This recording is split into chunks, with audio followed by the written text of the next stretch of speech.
Sri Kuberan TV நேயர்களுக்கு அடியேன் உங்கள் சிவயோகி சிவசக்திமான் சுவாமிகள் வணக்கத்தை தெரிவித்துக் கொள்கிறேன். அன்பு நேயர்களே, இந்த பதிவில் சனி வக்ர நிவர்த்தி பலன்கள் தான் சொல்ல போகிறோம். 12 ராசிகள். சனி இப்போது வக்ரம் பெற்று இருந்தது. வரக்கூடிய நவம்பர் மாதம் 4ஆம் தேதிக்கு பிறகு வக்ர நிவர்த்தி ஆகிறது. அப்போது இதனால் வரைக்கும் இருந்த பலன்கள் வேறு, இனி வரக்கூடிய பலன்கள் வேறு, கண்டிப்பாக மாற்றமாகும். பழையபடி அந்த கும்பராசியில் உள்ள சனி பயிற்சி பலன்கள் தான் நடைபெறும். அதில் அந்த சனி வக்ர நிவர்த்தி ஆகும்போது எந்தெந்த கிரகங்கள் எந்தெந்த இடத்துல இருக்கிறதோ, சனி வக்ர நிவர்த்தி ஆகும்போது வருகிற 5/11/2024 முதல் அடுத்து வரப்போகும் 24/3/2025 வரைக்கும் இந்த வக்ர நிவர்த்தி பலன்கள் நடைபெறும். இந்த காலகட்டத்தில் என்னென்ன பொதுவான பலன்கள் நடக்க போகுதுன்னு தான் இப்போ பார்க்க போகிறோம். இப்போ உள்ள காலகட்டங்களில் ரிஷபத்தில் குரு ஆட்சி புரிஞ்சுட்டு இருக்கார். குரு பயிற்சியாகி ரிஷபத்தில் குரு இருக்கார். கேது கன்னியில் இருக்கார். ராகு மீனத்தில் இருக்கார். சனி கும்பத்தில் இருக்கார். சனியோடைய சந்திரனும் அதன் பிறகு பார்த்தீங்கன்னாக்கா சூரியன் துலாத்தில் இருக்கார். புதனும் சுக்கிரம் விருச்சிகத்தில் இருக்காங்க. செவ்வாய் கடகத்தில் இருக்கார். இது மாதிரி தான் அந்த கிரக நிலவரங்கள் இருக்குது. அப்போ அந்த சனி வக்ர நிவர்த்தி ஏற்படும் போது நல்லா கவனிங்க. செவ்வாய் நீசப்பட்டிருக்கார் கடகத்தில், சூரியன் நீசப்பட்டிருக்கிறார் துலாத்தில். அப்போது சூரியனும் செவ்வாயும் நீசப்பட்டு இருக்கும் சமயத்திலே சனி பகவான் வக்ர நிவர்த்தி அடைகிறார். அப்போ இதில் என்னென்ன பொது பலன் ஏற்பட போகுதுன்னு பார்த்தீங்கன்னா, மக்களுக்கு நன்மையான பலன் தான் நடக்கும். இதனால் வரைக்கும் அரசாங்கத்தாரால் எதுவுமே மக்களுக்கு கிடைக்காம இருந்திருக்கும். இப்பொழுது இருக்கக்கூடியது கிரகணங்களை வைத்து பார்க்கும்போது அரசாங்கம் மக்களுக்கு நல்வழிப்படுத்த உண்டான நேரமாக கருதப்படுகிறது. அரசாங்கத்தில் அனுகூலம் கிடைக்கும், ஆதரவு கிடைக்கும். மக்களுடைய கோரிக்கை கண்டிப்பாக அரசாங்கத்தாரால் நிறைவேற்றப்படும். நீதி நிலைநாட்டப்படும். சட்டம் தன் கடமையை செய்யும். தவறு செய்தவர்கள் தண்டனை அனுபவிப்பார்கள். எண்ணங்கள் நிறைவேறும். மக்களுடைய கோரிக்கைகள் நிறைவேறும். அந்நிய நாட்டு தொடர்பு மூலிமா லாபங்கள் ஏற்படும். ஏற்றுமதி இறக்குமதி சிறப்புடையதாக இருக்கும். அண்டை நாட்டுகளுடைய சண்டை சச்சரவுலாம் குறைந்து இணக்கமாக உறவு ஏற்பட போகும். நம் நாட்டிலிருந்து பிரிந்த நாடுகள் முன்னேற்றத்தில் இருக்கக்கூடும். அது மீண்டும் தன்னுடைய தாய் நாட்டை எண்ணி பார்க்கும். முன்பு இருந்தது போல இருக்கலாம் என்று அந்த அண்டை நாடுகள் நினைக்கக்கூடிய வகையிலே இந்த மாற்றங்கள் ஏற்பட போகிறது. அப்போ சனி வக்ர நிவர்த்தி கண்டிப்பாக நன்மை தான் செய்யும். மக்களுக்கு எல்லா வகையிலும் நல்ல விஷயமாக தான் இருக்க போகுது. மக்கள் ஒற்றுமையாக இருப்பாங்க. நீதி நேர்மை சத்தியம் இதெல்லாமே தான் முன்னுக்கு வரப்போகுது. பொய் சொல்வது, ஏமாற்றுவது, திருடுவது, கொலை செய்வது, கற்பழிப்பது,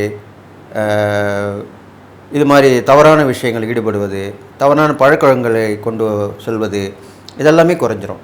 இதெல்லாம் குறைஞ்சி சரியான தீர்ப்பு கிடைத்து மக்கள் நல்ல முன்னேற்ற பாதையில் செல்வார்கள். இதுதான் இந்த சனி வக்ரத்தில் நடக்கப்போகுது. அதனால் கண்டிப்பாக நல்லதாக நடக்கும்னு சொல்லிட்டு இதை 12 ராசிக்கு முன்னாடி பலன் நான் சொல்ல போகிறேன். துலா ராசிக்கு பார்த்தீங்கன்னாக்கா உங்கள் ராசிக்கு 2ஆம் இடத்தை சனி பகவான் பார்க்குறார். அது இல்லாமல் உங்கள் ராசிக்கு 5ஆம் இடத்துல அவர் இருக்கார். அதுக்கப்புறம் பார்த்தீங்கன்னாக்கா உங்களுக்கு 7ஆம் இடத்தையும் பார்க்குறார். 11ஆம் இடத்தையும் பார்க்குறார். இந்த மாதிரி பார்வை பலன்களும் இருக்குது. அவர் இருக்கக்கூடிய ஸ்தான பலனும் இருக்குது. இதெல்லாம் வச்சு பார்த்தா அவருடைய பலாபலன் சொல்வது வழக்கம். அதுதான் இப்போ சொல்ல போகிறோம். அப்போது பெரும்பாலும் துளாராசிக்காரர்களுக்கு நான் என்ன சொல்லுவேன்னா, உங்கள் ராசியில் தான் சனி பகவான் உச்சம் பெறுகிறார். அப்போது நீங்கள் பயப்பட தேவையில்லை. துளாராசிக்காரர்களுக்கு மற்ற கிரக பயிற்சி சரியில்லைனா கூட இந்த சனி வக்ர நிவர்த்தி பலன் கண்டிப்பாக நன்மை தான் செய்யும். அப்போது உங்கள் ராசிக்கு 5ஆம் இடத்துல அவர் இருக்கிறனால பஞ்சம சனி அப்படின்னு சொல்லப்படுது. புத்தி மந்தத்தை கொடுப்பார், குழப்பத்தை ஏற்படுத்துவார், ஒரு நிலையில் உங்களை இருக்க விட மாட்டார், இப்படி தான் பண்ணுவார்.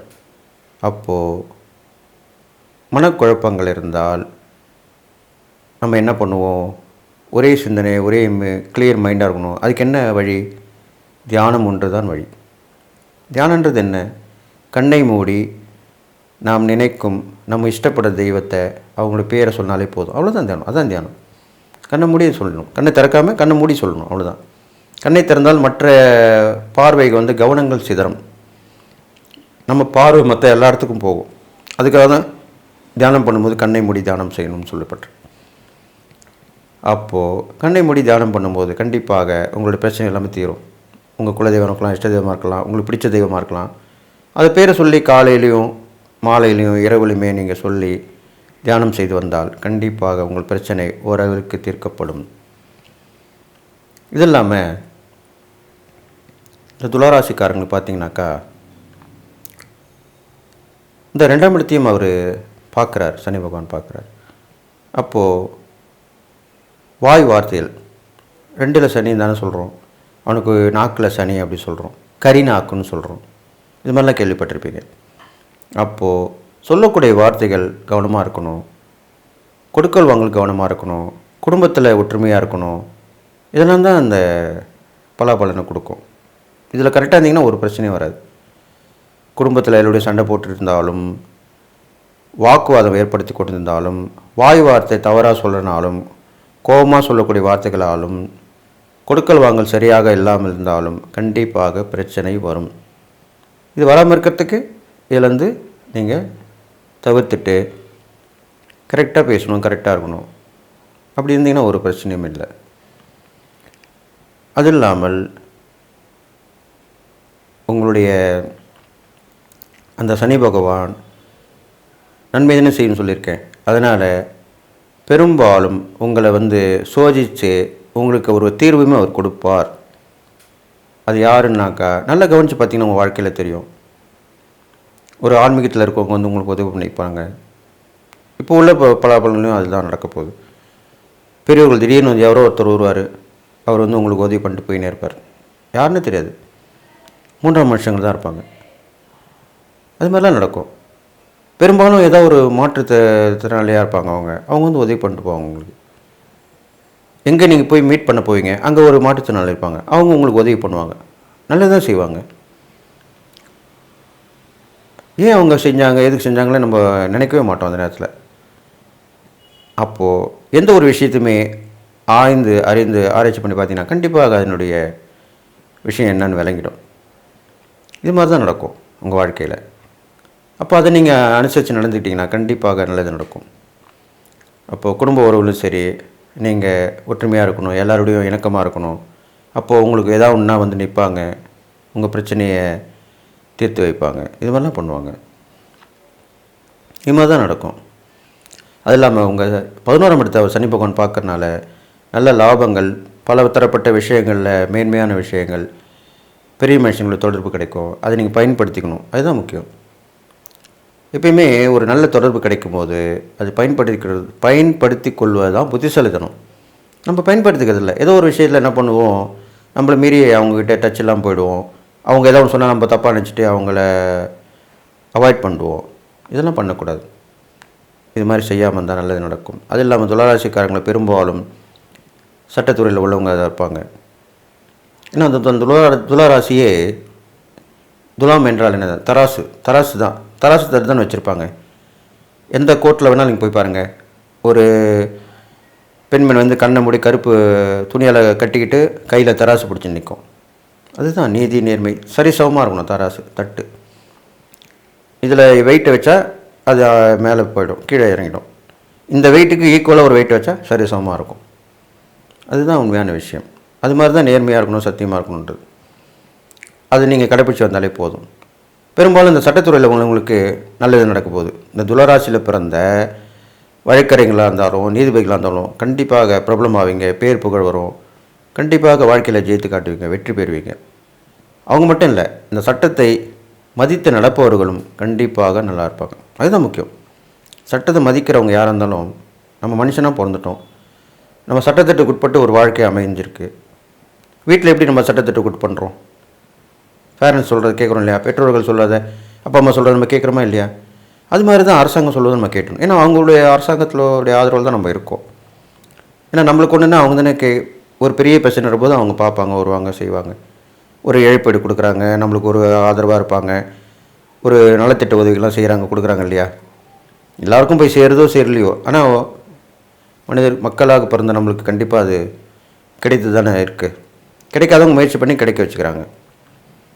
ஒரு சில பேருக்கு அவங்களுடைய விதிப்படி, ஜோதிடப்படி, ஜாதகப்படி தள்ளி போகலாம்.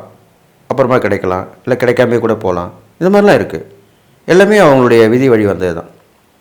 இது எதுவும் ஒரு மாற்று கருத்துமே இல்லை. ஆன்மீகத்தில் ஈடுபடுறவங்களுக்கு எல்லாமே இந்த உண்மை உண்டு.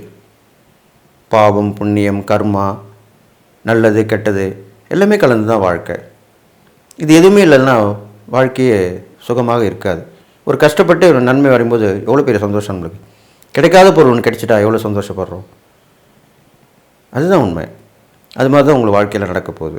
அப்போது இந்த துளாராசிக்காரர்கள் கண்டிப்பாக நீதி நேர்மை சத்தியப்படி வந்தீங்கன்னா கண்டிப்பாக வாழ்க்கையில் முன்னேற்றம் அடைவீங்க அப்படின்னு சொல்லிட்டு நீங்கள் செய்யக்கூடிய இறை பரிகாரங்கள் பார்க்கும்பொழுது பெரும்பாலும் சனீஸ்வரனுக்கு எல் தீபம் போட்டு வழிபட்டு வரலாம். காலையில் ஆஞ்சநேயர் வழிபாடு செய்யலாம். பெரும்பாலும் மாலையில் தான் பரிகாரம் செய்யணும். மாலையில் சனீஸ்வரனுக்கு வழிபட்டு வரலாம். மாற்றுத்திறனாளிக்கு உதவி பண்ணிட்டு வரலாம். அவளுக்கு தைத்த ஆடைகள், அதாவது துளாராசியில் பிறந்தனால ரெடிமேட் ட்ரெஸ் அப்படின்னு சொன்னால் உங்களுக்கு புரியும். அந்த மாதிரி தச்சு அவங்க அளவுக்கு தெரிஞ்சு வாங்கி கொடுக்கலாம், இல்லை அவங்களுக்கு கூட்டின்னு போய் வாங்கி கொடுக்கலாம். இது மாதிரிலாம் செய்யலாம், தவறு இல்லை. அது மாதிரி பண்ணால் மேலுக்கு மேலே உங்களுக்கு நன்மை தான் நடக்கும். அவங்க ரொம்ப சந்தோஷப்படுவாங்க இல்லையா. எல்லாருமே சாப்பாடு கொடுப்பாங்க, தண்ணி கொடுப்பாங்க. இவர் வந்தார், நம்மளை கூட்டின்னு போனால் சட்டை வாங்கி கொடுத்தாரு, பேண்ட் வாங்கி கொடுத்தாரு, அந்த மாதிரிலாம் நினைப்பாங்க, சந்தோஷப்படுவாங்க. நம்ம அடிக்கடி செய்ய போகிறதில்ல, எப்போ ஒரு வகையில் செய்வோம். அப்போ அதனுடைய பலன் கண்டிப்பாக நம்மளுக்கு கிடைக்க தான் போகுது. அதனால் துளாராசிக்காரங்களுக்கு இது மாதிரிலாம் பண்ணிங்கன்னா கண்டிப்பாக நல்லது நடக்கும். இது இல்லாமல் நரசிம்மரை வழிபாடு உங்களுக்கு ரொம்ப விஷயமாக சொல்லப்பட்ட உங்கள் ராசியில் பிறந்தவர்களுக்கு லக்ஷ்மி நரசிம்மரை வழிபட்டு வாங்க. அவர் பெரும்பாலும் தியானத்தில் இருப்பார். அந்த தியான முறையை கொண்டு வாங்க. தியானத்தில் கூட அவர் வச்சு வழிபட்டு வரலாம். நீங்கள் நாளை என்பது நரசிம்மரிடம் இல்லை அப்படின்னு சொல்லப்பட்டிருக்கு. இது அனுபூர்வமான உண்மை. நானும் உணர்ந்திருக்கேன். என்கிட்ட வந்தவங்களுக்கெல்லாம் நான் சொல்லி நடந்திருக்கு, உடனே நடந்திருக்கு. இதுதான் உண்மையான விஷயம். அது எல்லாமே ஏதோ ஒன்று நம்ம சொல்கிறாங்க, முன்னோர்கள் சொல்கிறாங்கன்னா அதை நம்ம அனுபவித்து பார்க்கணும். அனுபவித்து பார்க்கும்போது அவனுடைய பலாபலங்கள் கண்டிப்பாக தெரியும். நான் அதனால தான் சொல்லிட்டு வரேன், எல்லா ஒரு விஷயத்துலையுமே அனுபவப்பட்டு ஆராய்ச்சிப்பட்டு தான் எந்த ஒரு விஷயமும் நான் சொல்லுவேன், இல்லைன்னா சொல்ல மாட்டேன். எனக்கு வாய்க்கு வந்ததையோ நானாக ஏதோ சொல்லக்கூடாது, சொல்ல மாட்டேன். அப்போது நீங்களும் இந்த மாதிரி பலனை அனுபவிக்க போகிறீங்க. இந்த நரசிம்மரை வழிபாடு பண்ணிட்டு வாங்க. ஒரே நாளில் 3 நரசிம்மர் வழிபாடு பண்ணுறது ரொம்ப விசேஷம் அப்படின்னு சொல்லப்பட்டிருக்கு. அது நீங்கள் பண்ணிட்டு வரலாம். எந்த நரசிம்மர் கோயிலில் வேணாலும் இருக்கலாம். ஒரு நாளில் 3 நரசிம்மரை பார்க்கணும், அவ்வளோதான். பொதுவாக இந்த தமிழ்நாட்டுக்கு சொல்லப்பட்டிருக்கு. சிங்கிரி அப்படின்ற ஒரு இடத்துல நரசிம்மர் கோயில், பூவரசக்குப்பம்ன்ற ஒரு இடத்துல நரசிம்மர் இருக்கார். சிங்கிரி, பூவரசக்குப்பம், அப்புறம் இன்னொரு இடம் சொல்லப்பட்டிருக்கு. 3 இடம் சொல்லியிருக்காங்க. அந்த 3 இடத்துல போகலாம். அது மாதிரிலாம் போயிட்டு வரலாம். நீங்கள் அந்த நரசிம்மரை வழிபட்டு வரலாம், அவங்களுக்கு தரிசனம் பார்த்துட்டு வரலாம், இது மாதிரிலாம் பண்ணிட்டு வரலாம். அப்போது கண்டிப்பாக நல்லது நடக்கும், நல்வாழ்க்கை சித்திக்கும். இது மாதிரிலாம் பண்ணிட்டு வாங்க. அது இல்லாமல் உங்களுக்கு பெண்கள் வகையில் ஏற்றங்கள் கண்டிப்பாக கிடைக்கும். அவங்களுக்கு உதவி பண்ணிட்டு வாங்க. கல்யாணம் ஆகாத பெண்களுக்கு உதவி பண்ணிட்டு வாங்க. சுமங்கலி பெண்களுக்கு உதவி பண்ணிட்டு வாங்க. இது மாதிரிலாம் பண்ணிட்டு வரலாம். தாயாரை வழிபட்டு வாங்க, பெருமாளை வழிபட்டு வாங்க. இது மாதிரிலாம் பண்ணிட்டு வந்தால் ரொம்ப விசேஷம். அப்போது கண்டிப்பாக இந்த சனி வக்ர நிவர்த்தி பலன் உங்களுக்கு கண்டிப்பாக நன்மை தான் செய்யும் சொல்லி ஸ்ரீ குபேரன் டிவியை பார்த்தமைக்கு நன்றிகள். மேலும் இது போன்ற தகவல்களை தெரிந்து கொள்ள ஸ்ரீ குபேரன் டிவியை சப்ஸ்கிரைப் செய்யுங்கள். மறக்காமல் பெல் ஐக்கானை கிளிக் செய்யுங்கள்.